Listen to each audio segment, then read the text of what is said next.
Francesca, welcome to the show today. Hi, how are you? I'm so good. So good to see you. You too.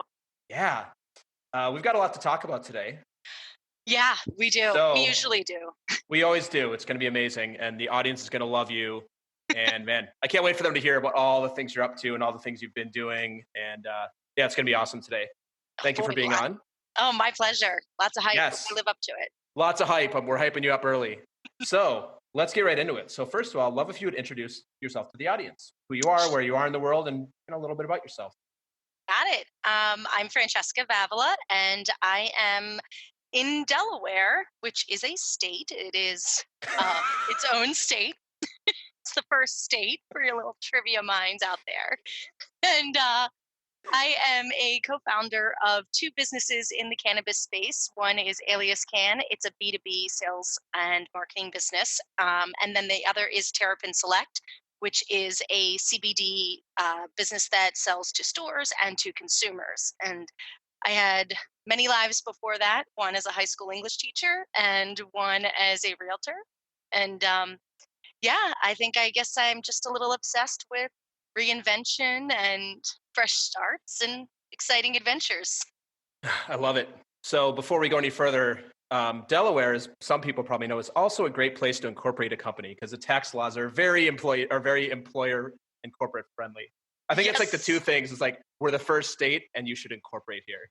Yes, and the Wayne's World joke. Those are the three things that everybody knows about Delaware. That's right. Yeah. Very, very impressive. Very impressive. So as I always like to do in the show, I like to say how Francesca and I know each other. So we met at Heroic Public Speaking Live in Philadelphia in October of 2018. There was Michael Hudson, who was also on the show, is somebody else that I met there. So that's a large conference that is no longer happening. But at the time, I think there was 550 or 600 of us who came together as speakers or aspiring speakers, get the feel and get the vibe. So that's how we met. And we've been friends ever since. And then we'll talk more about this throughout the show, that we actually spent a lot more time together after that. And as a tradition on the show, we always like to talk about the first impressions of each other. And because it's my show and I get to say what goes here, you have to give me your first impression of me. I had a feeling that might be the case. Surprise! So I think my first impression of you, first of all, I think I almost disassociated your name with who you were for a little bit. Like Jason was one person and who your face was another person for a little bit. And so not sure if that's a good thing or a bad thing. It just means I'm horrible with names. That's all that means. Nothing on you. But I remember being, I remember thinking you were super friendly. You were very warm and open. And I remember one of the first specific things that I had an impression of you was that you volunteered to drive the two people from Sweden to our class in Lambertville, New Jersey. And I thought, that guy is either so nice or he is insane stage 5 clinger, and I cannot wait to find out which one he is. I was so like, ooh, I think he's the nice guy, but I was like, that is something I don't know I would ever volunteer to do, that it triggers all the anxieties. Yeah. So, I was impressed. Yeah. Nice sometimes. I think I might have a little bit of both. So it's all good. It fed both sides of me. Excellent. That's awesome. So my first impression of you, and I was thinking about this today in preparation for this episode, is I met you and Mike together, your business partner, at HPS Live. And I don't remember where we met, but I remember when we met, you're like somebody who just exudes both confidence and an absolute friendliness as well. I don't know if that's a Delaware thing, but you're very bubbly, very warm, greet people with, some people are you greet them, they're kind of hey, and they're what do you want to talk to me about? Oh, you're trying to sell me something? You're hey, let's just connect as human beings and not talk business and just smile. And I'm looking at Francesca right now, and she has a great smile, warm, friendly. So that was my first impression of you, and it hasn't gone quite as good as our first impression, but it's all been downhill since there. It's all been sorry. it's all been downhill. You exceeded my expectations up front and been steadily declining. So this is your chance for redemption. Oh boy, I love it. I'm all in. Let's do it. Yeah. Well, no pressure. But at the end of this episode, if it doesn't go well, then we're just not going to air it. Friendship canceled. Yeah. Friendship canceled. All right, here we go. Are you ready to get a little vulnerable? Share some things about you. Maybe get a chance to ask me some stuff. Are you ready? I am so ready for this. Perfect. I love Francesca. Yeah. What's something you nerd out about? I consider myself a nerd, professionally speaking, on a number of things. But I definitely nerd out about cannabis for sure. Mm-hmm. But my real nerddom, my non-career nerddom, is definitely theater and a little bit of literature too. I would say literature, writing, grammar, and theater. Just a big old dork. Love it. I've always been into it. I started doing theater, doing community theater back when I was like 9, maybe. I got my first role, and I loved attention. I found out, and and being somebody else and getting to play different parts and dressing up and all those things. And then it just grew, and it stayed a passion of mine and an interest of mine for many, many years, way past college and into adult life. So, yeah, I was always a big old theater dork. I didn't know that about you, so this is awesome. Yeah. And are you still doing theater work? I haven't done as much lately because manning to kind of startups with Terrapin Select and Alias Cann is a lot of work, and it's a lot more nights and weekends, so that limits the commitment I can make to any show. And I really don't want to do a show unless I'm super committed to it. I was this close to auditioning for a show maybe 2 weekends ago, because it was a show that I had auditioned for when I was like 12 or 13, and I didn't get the part of it's like the mother-daughter role, and I didn't get the part of the daughter, but I got a note from the director saying basically I was like the next choice. And then that's helpful. Yeah, thanks for that consolation prize. Thanks for second place. That's great. And put that note up in my trophy case. First loser. And then the show is getting done again now in a different theater, and I was like, I'm old enough to play the mother. I should totally audition to be the mother. Oh, that would be such a story of retribution. I know, unless of course I got first loser place again too. or they actually cast you for the role of the daughter, which would be really amazing. Plot twist. You're like good skincare. Yes. So, what's your dream role? Like a famous role. Either it could be in a movie, it could be in a like a theater show that people would like, a common pop culture theater. What's your dream role? I have a bunch because I can't sing for anything. So a lot of my dream roles have to do around what my limitations are, and I would love to be the witch in Into the Woods, and the baker's wife in Into the Woods, and Red Riding Hood in I really like Into the Woods. Yeah. And so I would definitely put that up there. But in terms of drama, there's a show that it's again two women. It's called Collected Stories. I don't remember who the playwright is, but it's like a young ingenue writer and sort of an older established writer who's much more of a recluse and curmudgeonly. And I saw it done, directed by a friend of mine, Keith Powell, in Wilmington at the Grand, and Lynn Redgrave was in it, and it just blew me away. It was one of the most amazing scripts I've ever seen performed. So either role in that, depending on how old I am, and then the role of Becca in Rabbit Hole, which is a play by David Lindsay Abaire, and Cynthia Nixon originated the role on Broadway several years ago. So. Yeah, it sounded familiar, but I couldn't place it. But yeah, I remember that Cynthia. This is pre-running for governor of New York State, I believe. Yeah. Mm-hmm. Awesome. Last question for you around acting and such. Who would you want to play you in your life story? Ooh. This is a good question. I've got somebody for you, but I want to hear your answer first. See, it's hard because I'm like based on looks or based on personality or who would I want to play me. So I I have no idea. I I don't know. Can I hear Okay. your answer? I can, and I think you're going to love it. Emily Blunt. Ooh, I will take it. Yes, because then I Yes. can sing. Yes. And it's like by the way, her and John live in our neighborhood. I see them all the time.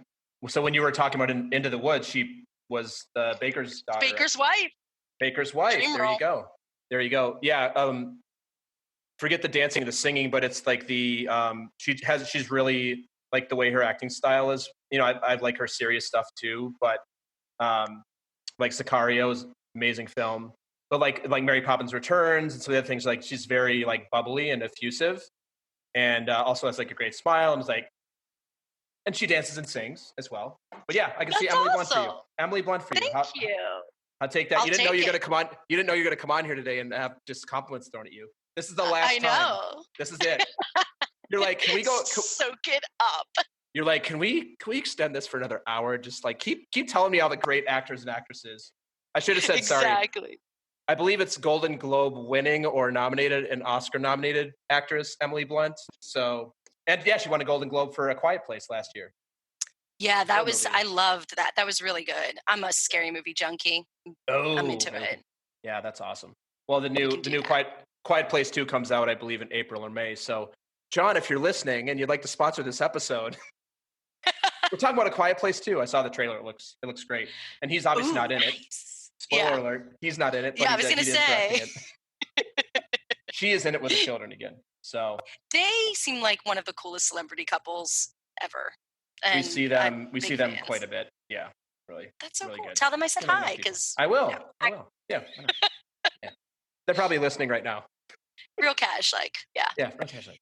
Awesome. So next question for you. What is something that is inside your comfort zone that might be outside of somebody else's?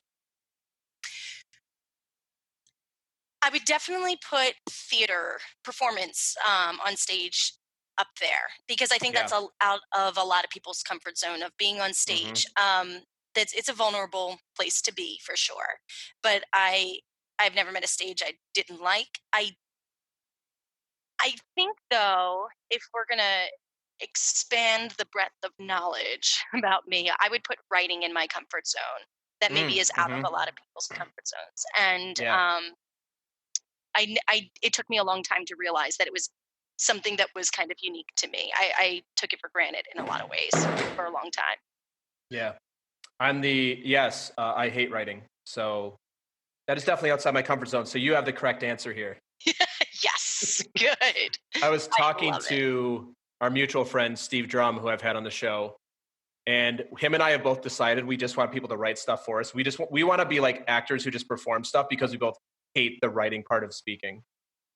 Like I just don't like it. It's just not my thing. Maybe there's a breakthrough. Maybe you could coach me around how it could actually be fun, because I dread it. It's just not fun for me at all.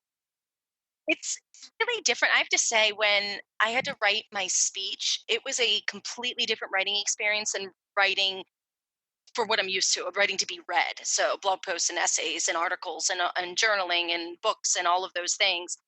It was so different, and it took me a little bit to adapt to writing to be for the spoken word versus writing to be read. It's definitely a challenge, and it presents its own, hurdles. But I will write any day of the week. Like I just love it. I love it. That's awesome. It's cathartic and very. It just makes me feel a little like better, more balanced. That's awesome. Yeah, I actually wish it was something I enjoyed doing. I have other ways that I express myself that maybe we'll talk about today, but it's definitely not writing. Like even the idea of journaling, I'm like, no. Oh, interesting. Okay, cool. Hey. Takes all kinds. It does take all kinds. So let's flip the script on that question. So what's something that is outside of your comfort zone that might be inside of somebody else's? Trying new foods. In fact, I'll just put eating in general on there. What? I eating? Hate trying new foods, and What? I absolutely get the most anxiety riddled version of myself when I have to um when I'm invited over for somebody who's cooking for me. If Yeah. somebody's like, "Oh, I'll cook for you sometime," I'm like, immediately it's like, "Oh God, no, please, no! How do I get out of this?" Because What? because I know I'm super picky. I've always been super picky. And I know that it comes across as offensive or uncultured or unsophisticated or childish. I will eat like a child. I have the palate of a 10-year-old and I'm very happy with it. Oh But it seems to man. bother everyone else. Yeah. So, yeah. It's kind of like it's kind of like, what's the old joke about how do you know somebody's a vegan? They'll tell you in the first like 10 seconds. Yes. Yeah. Yeah. Which is Yeah. actually really funny because my episode literally dropping tomorrow at the end of January is Kevin Duffy, who is a vegan. Does he Which is mention it? funny. He does talk about being a vegan. He doesn't mention it. I think it took him about maybe 10 minutes total instead of 10 seconds. Man, Wow. that is so fascinating because it's like you don't find many adults that don't like to try food. Like, do you just don't care? Like, you don't care about the taste, and No, it's really hard for me. I do have like a very limited palette. So this goes back, if you want a story about it, like the origin story of it. This goes back to when I was 3. I was diagnosed with cancer, and I had chemotherapy. And so, mm, in this like really critical age where your parents are supposed to force you to try new foods and just try it once and everything, I was busy like throwing up whatever food I was eating oh, because of the okay, chemo. And my parents were like, yeah, you don't have to do anything with food except try and stay nourished enough to get healthy. So there was never right, a push to try foods. And then I just didn't. And so I also get really kind of just creeped out if I can't see everything that I'm about, like anticipate what I'm going to taste when I bite into it. yeah, So foods cooked in foods, any kind of pot pies or pockets or ooh, soups.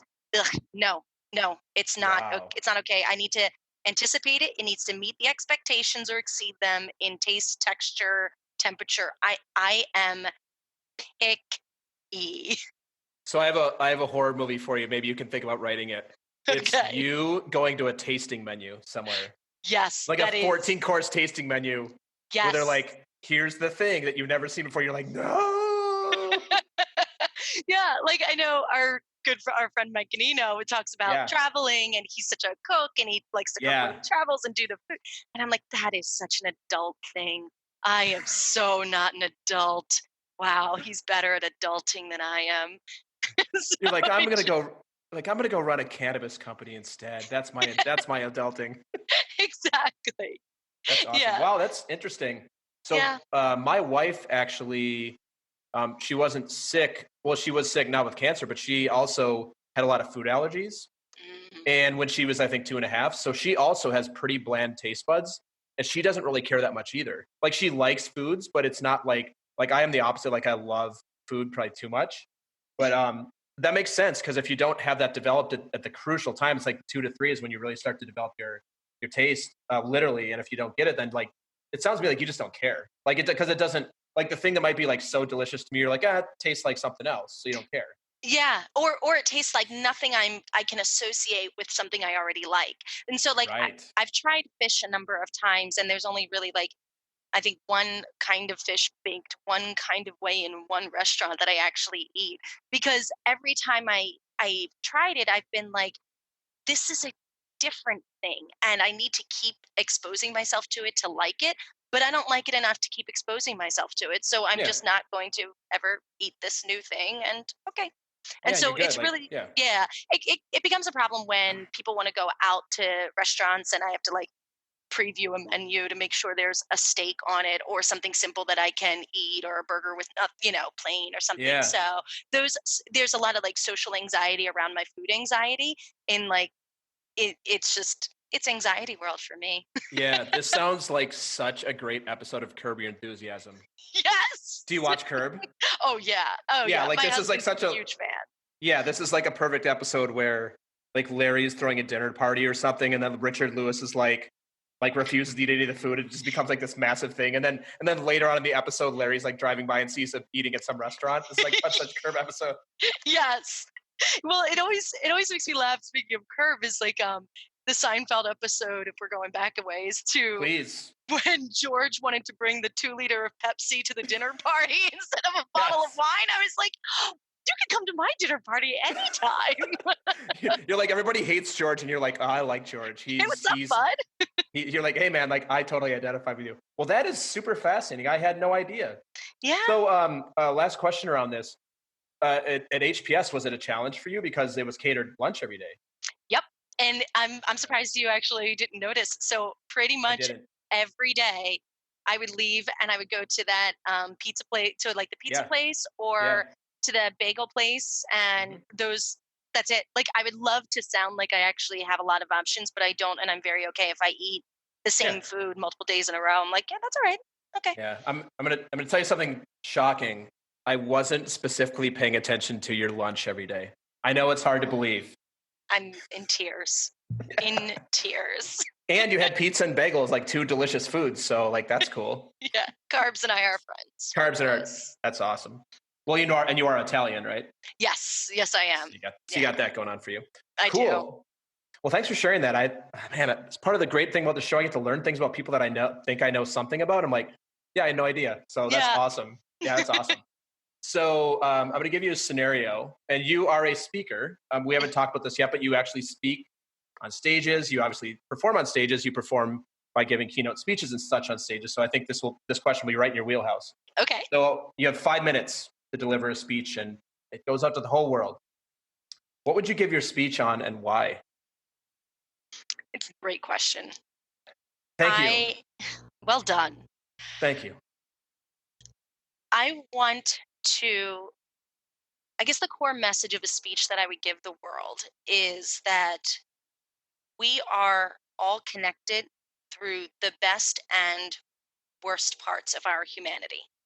And that we develop our sense of self as an act of community, not an act of solitude, if we're going to be practicing empathy and building a better world, essentially. So I think that the things that we look at as often separating us, whether it's our differences or our weirdness or our trauma or our origin stories or the things that we laugh at, all of these things, these experiences that we have that are often milestone in our lives, they develop who we are, and we can connect through those and build better communities by connecting through those. So I think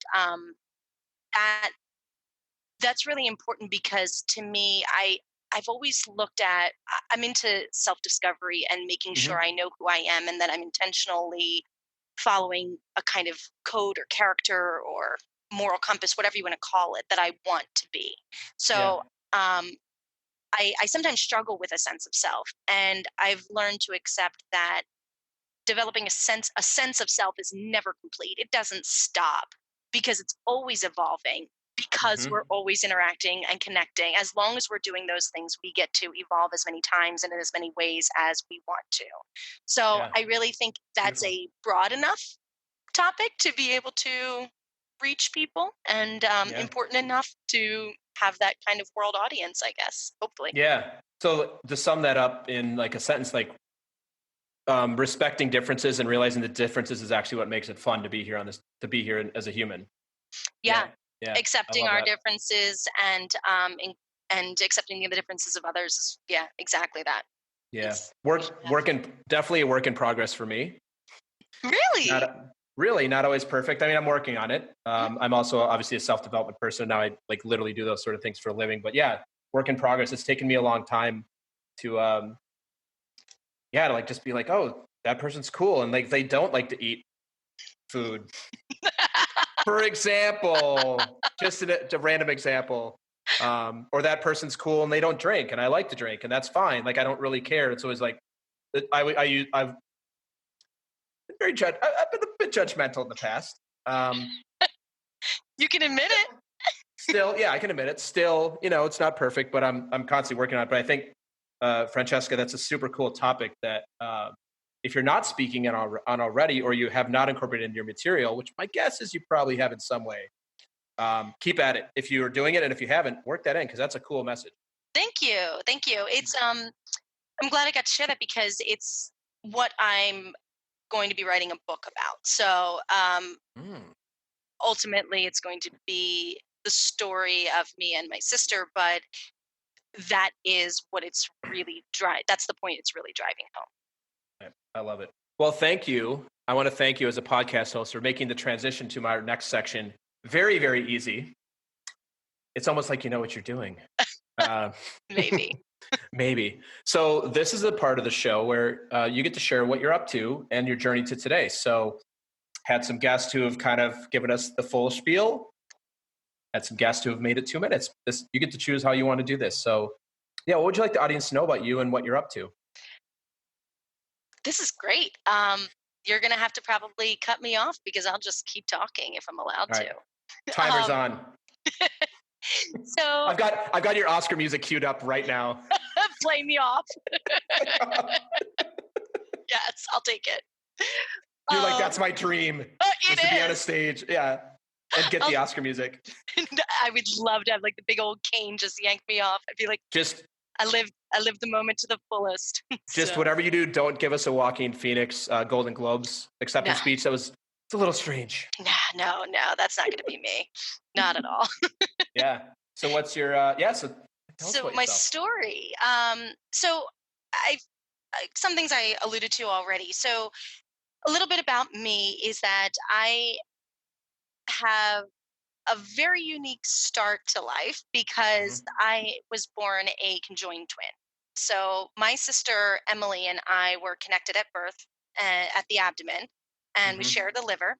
So we are actually the youngest successfully separated conjoined twins in the United States, and that's just defined Wow. as separated and both twins live. Yeah. So Wow.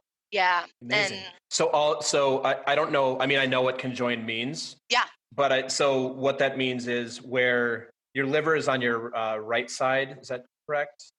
I'm not sure. I know that so we were connected from like the our chests all the way through and down our abdomens, and so Yeah. face to face our basically our bellies like stuck together, and Yeah. that's how we were connected. And conjoined twins are just identical twins that didn't finish splitting. That's all Right. they are. So they're always the same Wow. sex. They're usually female, proportionally speaking. So Yeah. yeah, and then there's Wow. some shared organ often. We were incredibly lucky that our shared organ was a liver because it's a regenerating organ when you're little and healthy. And Right. so Right. they could just not just obviously, but when they separated us, we each got some liver and it grew, I'm assuming, into a fully functioning liver. So I, You're like good some so days. far. You're like some days when I've had too much to drink, it doesn't feel fully functioning, but I do have a very low tolerance. I prefer to be California sober, which is a phrase I recently learned yes. and I love. Yes, I think I know what that means, and we'll probably talk a little bit about that. I'm sure. I did know the conjoined part of you, but I think I had heard somewhere that you and your sister were the first. Is that so? How long were you guys in the hospital after you were born? Like, I mean, that was Yeah. that was I won't out you on your age exactly, but it wasn't like you were born in the 2000s. So like it was a big deal medically at the time. I mean, Major. sure, it's always a big deal. Yeah. Yeah, it was 82 and we were the first to be separated at Johns Hopkins, which is now a place that's kind of renowned for being able to do that surgery.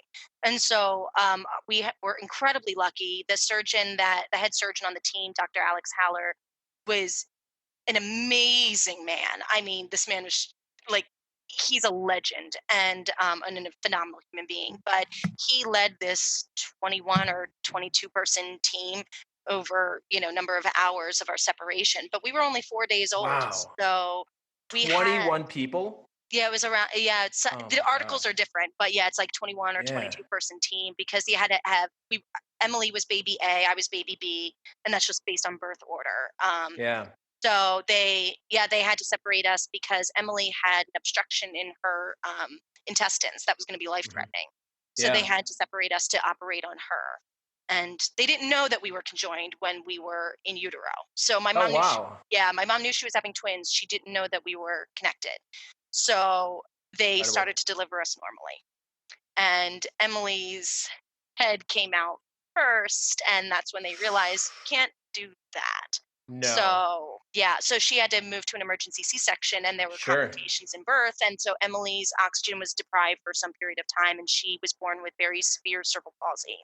So if, for people who don't know what cerebral palsy is, it's a very general term for any kind of deprivation of oxygen to the brain and the things Hmm. that come after that. But it's not a degenerative disease. It doesn't get worse or anything. It's just it does fall on the spectrum. So you can have Hmm. people like the kid who, if you ever saw Breaking Bad, did you ever watch Breaking Of Bad? course. Yeah. Yeah. Walter's son. Yeah. Yes. So he had CP, but you can see like Right. he could drive a car, he could walk with crutches, Yeah. he could speak. Emily was not like that at all. She was completely wheelchair bound her entire life. Couldn't walk or talk unassisted or anything like that. So she ate by mouth for a number of years, but then eventually had to switch to eating by tube because her muscles constantly contract and relax of their own accord. And so Oh, that wow. spasticity ends up, she was burning more calories than she was able to consume when she was eating by Sure. mouth. So, and then her swallowing was another issue of that because you can't control that. That's a problem when Yeah. you eat. So Yeah. yeah, so it was Wow. definitely a different birth story. So Yeah. that was my arrival. That's it. And That's how I it's started. nothing major. No, So you had mentioned earlier that you got sick when you were 3. Did that have anything to do with the birth n- part? no, it was genetic, but it wasn't. It was just really interesting because Emily and I have identical DNA, obviously, but there was a mutation on a chromosome that she didn't have that I did. So my dad had a younger sister who died of the same cancer when she was 3, and then Mm. when I turned 3, I got that cancer, and so my grandparents were a mess. But my mom was like, no, no, no, no. This is many years later. She's fine. And so they had to remove my right kidney. So I have one kidney and some kind of liver. And, and so that was that. It was like chemo and kidney removal. And I've been very, very fortunate that I haven't had any relapses since. So Yeah. I've been cancer free since, I don't know, 87, 86, something Yeah. like that. Yeah. Oh. Oh, thanks for sharing that. Thank you for sharing that because, like, I feel like a lot of that's HIPAA stuff, but I think since you shared it, we're I'm good. okay. Yep. You're good. You I'm signed the patient. you signed the release form. Exactly. Great. Well, thanks for sharing that. So you had mentioned earlier kind of your career path. I think what would be really interesting is to hear is how you got into the cannabis business because that's obviously a big topic now and um, something that I think we're all pretty aware of in the political climate and all the big changes. So yeah, what led you from teaching into the cannabis business? So I always knew I wanted to be a high school English teacher. My dad was a high school English teacher. I loved reading and writing. I was a nerd, so I loved it. And then when I actually became a high school English teacher, something was always just a little off, and I realized that it was after 6 years or so that I was like, this just isn't what I thought it was going to be. There's a lot of elements that come into play for that, but it just wasn't fulfilling me the way I thought it would. And I had a little more of an entrepreneurial spirit than I thought. So, in my usual fashion, which is to, as soon as I make a decision, I have to pretty much act on it right away. So Mm-hmm. I was like, okay, well, I'm not going to be a teacher. So what will I be? And I was like, I like advocating and arguing, but I don't want to go to school to be a lawyer. I like animals, but I don't want to be a vet. And I was like, I like HGTV. I was like, I can be a realtor. Literally, that was my thought process. That's amazing. I love HGTV. So I'm gonna be love Oh, it or list it. You're like, I love it or list it. yeah, So I'm gonna be a realtor. That's cool. pretty much. So, Amazing. so I went to school for that while I was teaching, and then it coincided that as I finished that program and certification, I was ending the school year. So I left and jumped ship and started doing real estate, and it definitely fulfilled a different part of me where I was like, yes, I can't believe I'm a business person. I never thought I was. I was all artsy and philanthropic and all of these things that I didn't have associated with business. I had a very Mhm. biased opinion on what business people were like. And so um, I was really happy for a while because I could help people, I could teach people, I could be in control of my own destiny in a lot of ways with the money making and the work and all of that. And then after about 4 or 5 years, I was like, I think I've handled every problem there is to handle, and now I'm bored. So it's like I need to constantly be learning. I need to constantly Yeah. be challenged, or I can't be the best at whatever it is, because then I'll just be like, okay, well then there's nowhere for me to go, and I felt like I was Yeah. hitting a ceiling. Yeah. So around the same time, though, Emily was sick with pneumonia over the course of a year. She would constantly have to go in and out of the hospital for different things, a lot of them pneumonia related or almost pneumonia related. And that was because she was aspirating saliva into her lungs. And so she would Sure. get aspiration pneumonia. And there was a period of time of about a year that was a nightmare of a life for my family, with things around Emily's care and just making sure that she was living her best life when we had such limited control over what that looked like in some ways. Hmm. And so from that, there was that stress, and and then say she ended up getting a super bug and passing away, and that was in 2013. And I just I think it's predictable that I fell into a depression, and understandable, and that the way that affected me was significant. Hmm. But one of the ways it manifested was like, I didn't care about anybody else's problems. Like, I couldn't have cared less if your inspection was done on time or not, or Yeah. suddenly the proportions changed in my perspective of other problems. And so I wasn't able to do my job as well as I should have. And I also wasn't eager to get business. I wasn't out there promoting myself because I didn't want to be out there. I wanted to be inside and safe and insulated and introverted. And so I realized, I was like, this isn't going to work for me anymore. It's just sort of a change. And I was like, I need something to hold me accountable. And one of the people that I helped, one of my buyers, was actually working for my now partner, Mike, in his business, which is a Teflon sales and marketing business. And she and I had hit it off, and I had met Mike and really liked him and a couple other people at work. And she said, we're looking for somebody to like write a handbook for us. And I was like, oh, that's cool. And she was like, not like a technical handbook, like a funny, like culture handbook. Mm. And I was like, oh, that sounds kind of fun. And the more I Yeah. talked about it, I was like, this sounds like a great part-time job. And so I came in and I talked to Mike and interviewed, and I said, but this is just part-time because I'm good at real estate. I'm never going to leave it. And lo and behold, Here we are today. after a few months, I was like, Yeah. oh, this is way better. So I You're started like, it out. Yeah. yeah. You're like, wait, cannabis industry. This is pretty fun. Well, it Yeah. wasn't. It wasn't even cannabis at the time. It was Oh, Teflon. the Teflon. That's right. Teflon can be fun, It's not. maybe. But writing was, as a call back to the beginning.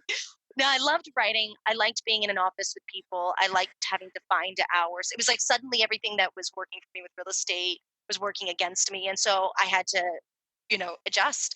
So, so I started as a part-time content writer, came on as a full-time content writer, grew in the marketing position, and became marketing director for his sales and marketing company. And while I was in that, I was still doing real estate kind of on the side and everything. But that's when he started looking at cannabis, and he was like, this looks like it's going to blow up, and I don't think there's Yeah. any professional sales in there.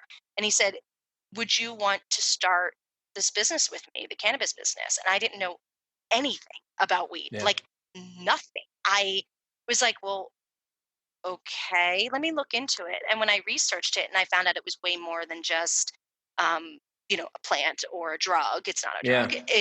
It can be a cause. It's environmental. It's social advocacy. It's medicine. It's so many things.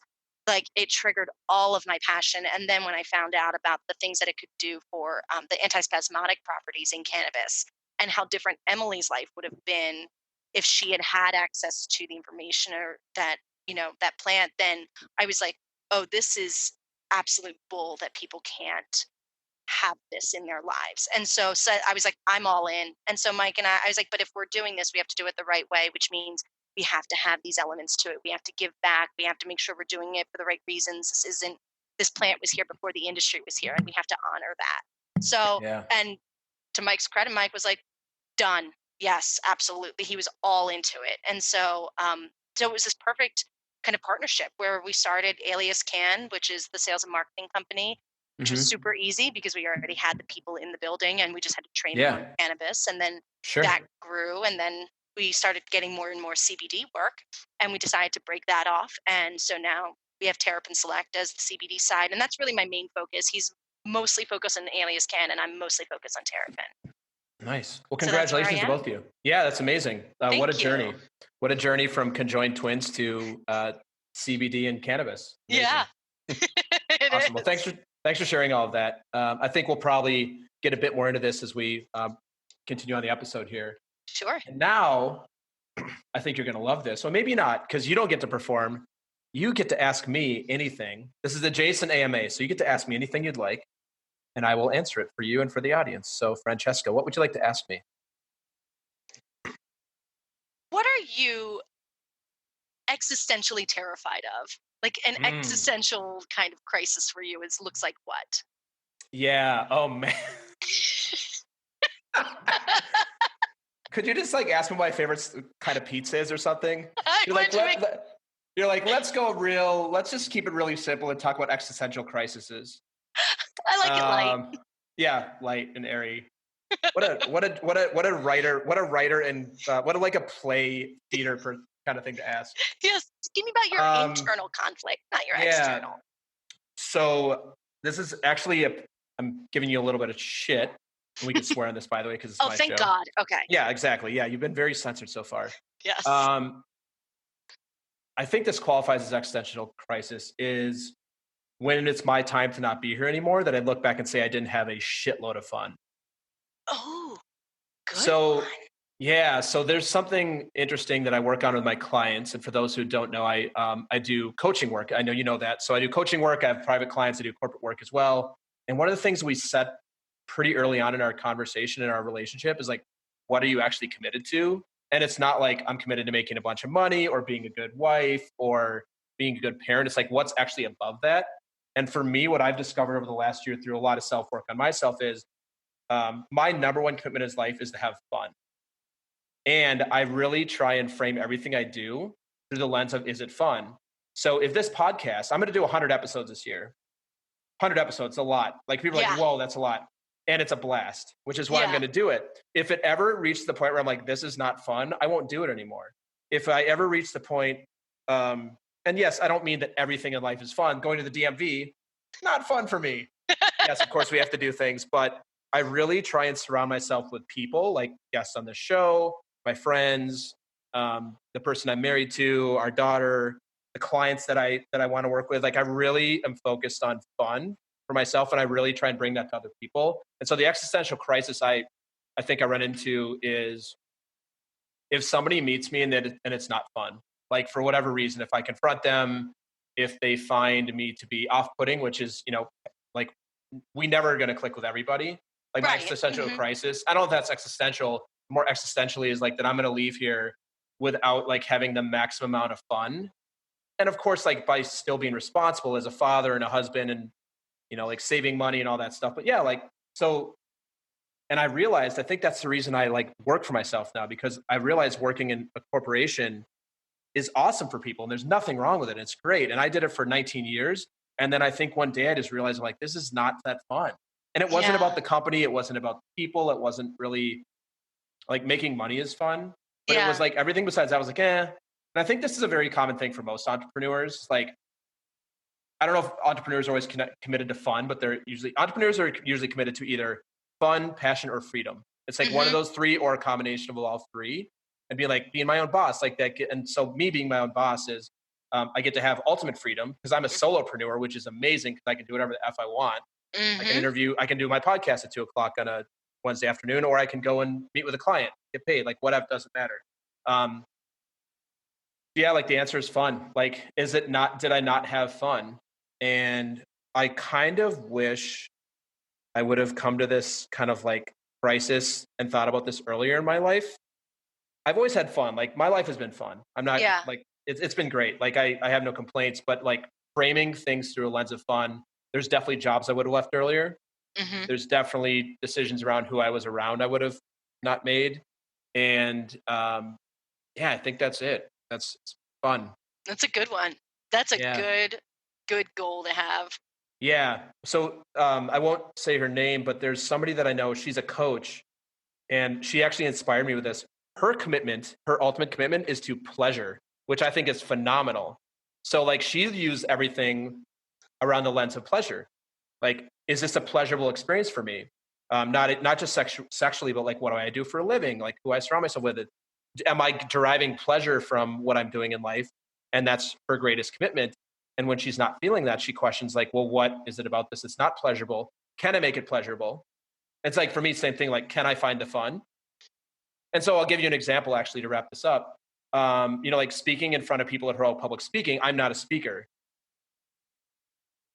so it wasn't that fun. But then I'm like, you know what? I'm just gonna make it fun. Like, who cares? Like, it's not low stakes. Like, there's a lot going on here, but like, let me just get up here and make it fun and embarrass myself. And like, life's too short, stakes are low.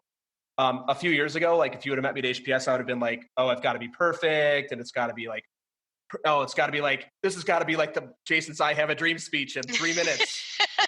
And by the way, I think anybody who's ever spoken professionally like has this in their head at some point. They're like, "This is my moment. This is the moment that's going to go down in history as the greatest speech on whatever I'm speaking on in the history of the world." And the reality is, like, most people don't remember after like a few hours. They're like, "All right, my kid's sick tonight, and I have bills to pay, and the next football game's on." Like, people just aren't paying that much attention. Yeah. So like for me, it's existential crises. Like, would I look back, and whenever my time comes, if I'm fortunate enough to be able to look back, be like, was it fun? That's I'm gonna be judgy, a little judgy McJudgerson here with Please the do it. I love the idea of fun, and the friend of yours that's a coach that's pleasure. I find it interesting because I'm like, well, where do you draw the line between hedonism and pleasure? And then also like, do you mean pleasure is satisfying? Do you have to be satisfied, or do you have to be pleasure? To me is so temporary, and so I'm like, ooh, that's interesting. Do you want a series of temporary pleasures, or do you want joy, satisfaction? Like, that's a really cool conversation to have. I Yeah. love that stuff. That's the kind of Yeah. thing I'll talk about all day. Yeah. And also as a literary person, like, you have a context on what those words mean. I honestly don't know what that means. What she says might be pleasure, might be what you call joy. Like, and I actually don't know. But yeah, Right, that's right. super cool. Well, thank you for the question. That is definitely not something I've answered here on the show before. Yes, Leave it to good. Francesca, the English teacher slash entrepreneur, to ask me something very confronting. All right, enough of that. My Oscar music is playing. Back to you. So you've obviously accomplished a lot. You've been through a lot. We're here today in late January 2020. What's the thing that comes to mind for you that's the thing you're most proud of? This is difficult for me because there are many things and very few that I can say that I'm proud of myself for things, because I like to look at everything I am as a credit to everyone that's influenced me and all the privileges I've been privy to. And so I don't want to say that I'm proud of X, Y, or Z and say, and I'm taking all the credit for that. So that's hard for me. But I think the thing I'm most proud of, at least in this moment, is that I am making it much more of a goal, or I guess a priority, to do the things that I'm scared to do, but I've always wanted to do. So writing a Mm, book, for example, and even saying that I'm writing a book when I yeah, haven't gotten a full chapter written is yeah, really scary. But I'm very, very proud that I'm at a point now where I won't just say someday I'm going to write a book. I'm actually writing the book. And yeah. It's awesome. yeah, so I guess that's it. And then just being the kind of family member I've been to my immediate family. I think I'm Mm, very proud of how close we are as a family. So, and yeah, how the support that they've given me, how I think I share that with other people. If I'm if I'm not scared to say it, I'm proud of it. So, yes, yeah, yes. Well, thanks for sharing that.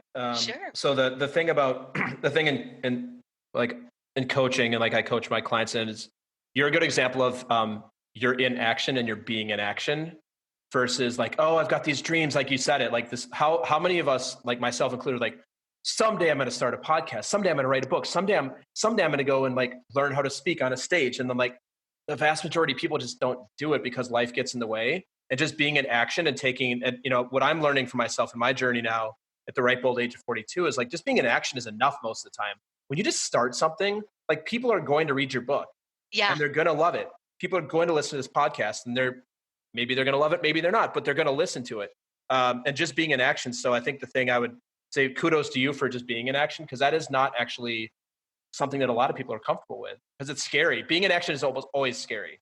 Oh, it absolutely is, because it means that if I'm, it's the age old, like, well, if you're trying it, then that means that you can fail at it. And so it's much safer. It's much more comfortable to keep the dream of someday I'll have this book, because the book only exists in my mind, and in my mind, it's a huge success and everybody loves it and it's perfectly written. And of course it works the way I want it to work. And when in reality, when I actually take the action, I'm putting it out there for rejection, for criticism, for utter failure, for me to realize my own shortcomings as a writer or as a storyteller, or both. And so there are so many things I get exposed to.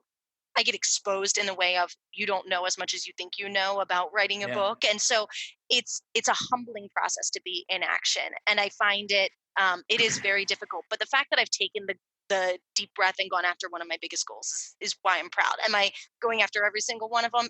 Absolutely not. I need like 20 lives to live every life that I want to live. So I'm not dolphin training anybody yet, or, saving the silverback gorillas or anything, but maybe when I have you on in a year, you'll be like, oh, and by the way, I'm now dolphin training and saving silverback gorillas. Exactly. You never know. You're like, I've written a book and I realized I was bored and I had this business, but that wasn't enough for me. And you're like, and this is my pet silverback, which would be hilarious to have a pet silverback, because the silverbacks my understanding is the silverback is like the male dominant in the thing, and weighs like 600 pounds and would like kill you with like one flick of his finger. Pretty much. Yeah. They're also incredibly endangered, and it's just so sad, but That's a conservation. Conservation. Yay. Yeah. My daughter loves gorillas. When we go to the Bronx Zoo here in New York, she loves they have a great gorilla exhibit here. Nice. So, a little bit different question. You've already been you've already been vulnerable, so this will be fine. You'll be fine if it's not too bad. You have to answer it anyway. Okay, good. You're like, nope, click. So, Francesca, what's something you're afraid might actually be true about you? I'm afraid that this is as good as I get. That I don't have more growth ahead of me, or that I can't be better as a human being, or as someone who delivers something valuable or memorable or impactful to the world. And that definitely stems from some serious survivor's guilt I have around, me and Emily, and this sense that, not only was like, I was the conjoined twin, but I was the quote unquote normal twin, the one that was just born not disabled. And then I was the one that lived. And so that to me has been a huge responsibility of, almost, I have to check myself, because for years I've been trying to earn my life, like make sure that it's not that I didn't live just for no reason, because it means she died for no reason. So I have to make sure that I'm living in a way that honors her life too, or is worth 2 lives. And so if I can't accomplish things or grow or learn or be better or contribute more, then to me, I'm like, this isn't enough. I also recognize that's a beast that can never be fed, and that I will never be enough. I will never have an end. I said it in the beginning, like that sense of self never stops evolving, but that's definitely still a fear of mine. That's something that I have to keep in check for sure. Yeah. And you kind of answered the second part of this question, is like, what do you do to compensate for that? And you kind of answered it. You're always driving to be better, and to like finally, what I heard in all of that is that somewhere in your subconscious, you're hoping that one day you're going to look in the mirror and be like, oh, I'm like this, my life I'm living is worthy of me and of Emily. Yes, exactly. And that shows up in so many ways, in little ways of like, am I being responsible enough, as like the tiniest little things of like I should be making my food or choosing or like keeping a clean house or being, you know, a fully functioning adult, to really big things of it's not enough for me to have started Terrapin Select. It needs to be huge. It needs to be wildly successful so that it can compensate for, you know, just my existence alone. Yeah. So yeah, yeah, Yeah. Gotcha. heavy. So we're gonna, yeah, heavy, but heavy and true. And well, thanks Yeah, for sharing that with us. of course. I think that's you know, like you obviously have a very original origin story, but I think that's something that drives a lot of people actually. Is like I'm not good enough, and like what's my? It's like the legacy. It's like a legacy thing, and you from your past have a additional like really powerful component inside of there that most of us don't have. Yeah. Your Yeah, origin story, yeah. Like you have totally. like extra fuel on that fire. So we're going to wrap up here in a few minutes, and I want to ask you, or it's not actually a question. I'd love if you would tell us shortly, like, what's your general philosophy on life? It changes all the time, I think. But in general, Does it depend on whether or not you're sampling new products or not? yes, yes. Depends on which strain. You're like, it depends on what we've got in the warehouse that I just need to test to make sure. Exactly. My purple kush philosophy. No, Exactly. my I love it. my general philosophy in life is that we should always be checking ourselves and the belief system under which we operate, because it shouldn't stay the same. It doesn't serve us to stay the same, and it doesn't serve others. And I kind of get that from my dad once said, he was like, you know, people don't like to confront uncomfortable truths because they have to alter their realities. Hmm. And that stuck with me in such a way, because I was like, yeah, that's what we do. We kind of resist truths that make us change or that change truths for us. And so I think he and I were talking about it in relation to when the Catholic priest sex abuse scandal came out, and this idea of how people saw priests or saw anyone with a title, you know, you call it cops, priests, business people, rich people, whatever you want to call it, like you revere a title of a person Yeah. rather than a character of a person or an individual. And so when you have to say, we can no longer accept that this title equals a morally good or an incorruptible person, it alters our realities in ways that really can disrupt us foundationally. And Yeah. and so to me, I'm like, I try to go the opposite then. And I'm always trying to interrupt and disrupt my realities with truths and making sure that I'm not too dogmatic about what I believe in, that it doesn't allow room for growth and for critical thinking and for new thoughts and new experiences and Yeah. acceptance of new truths. So I That's think that's awesome. been a big driving force for me with cannabis. I mean, I was a just say no girl. I Yeah. never smoked. And then when I found out the truth about cannabis, and I was like, Yeah. this is this is insane, and how many other things have I been wrong about, is kind of what rocked my world. And so Man, yeah. it's Yeah. it's a good thing, you know, because then you can be like, Yeah. oh, what else have I been wrong about? Oh, what else can I Yeah. learn? You can have that perspective too. Yeah. I love that because that's such a powerful thing is to like actually say like, oh, maybe I was wrong versus like the needing to be right is the more powerful thing than like, there's actually this whole other world that you'll never see. So congratulations to you on that as well. Well, thank you. So I want to give you a quick shout out, and it's going to lead into this next question. So um, you have, and I've mentioned this to you before, and we've interacted on Instagram, but you have a killer Instagram stories game, and I never pay attention to where you get them from, but I like the things that Francesca posts are like, I don't know who makes them, but it must be like some comedians. Some of them are hilarious. Like I literally like sometimes I laugh out loud. They're so ridiculous and they're so self-deprecating. So I say that as a prelude to the next thing about where we can find you. So as the audience hears this, I'm sure they're going to want to connect with you, learn more about the company, learn more about you individually. And now I'm hoping they want to come just, if for nothing else, come for the Instagram stories. I guarantee you will not be disappointed. It's like going to a great comedy show. So where can the audience find you? Oh, I'd love it. Thank you so much. Of course. Yeah, I just kind of share things that I'm like, I feel that's true. And so I just hit share and it's New truth. wonderful. And it's been really eye-opening of how many people are like, message me about it or say yes, or it's so funny. Yeah. So thank you. Of But course. yeah, I would love if people connect with me on Instagram. It's Francesca _ Cann, CANN, and then another underscore, as in cannabis. And then I would say that's probably the best way to connect with me. You can also follow me on Twitter if you want.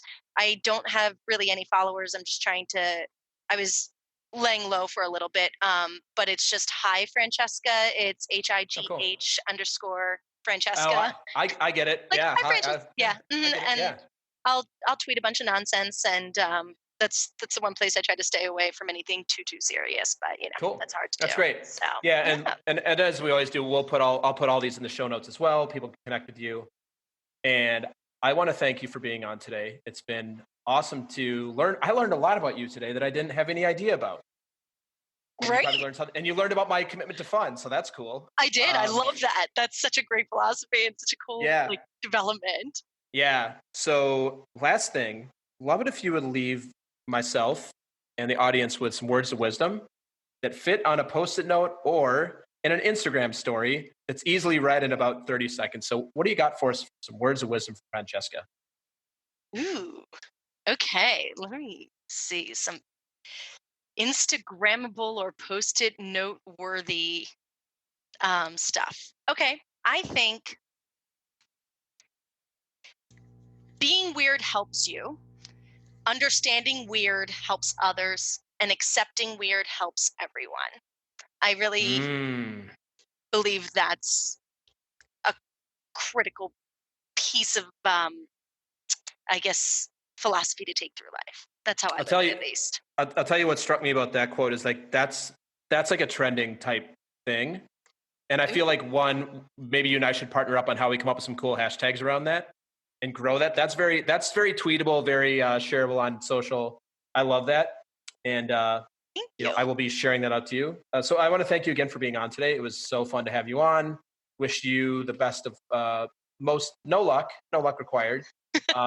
Maximum success in everything you're up to. Can't wait to see the book when it comes out. And thank you so much. Thank you so much, Jason. And thanks for having me on. And I really appreciate it. It's always a good time with you.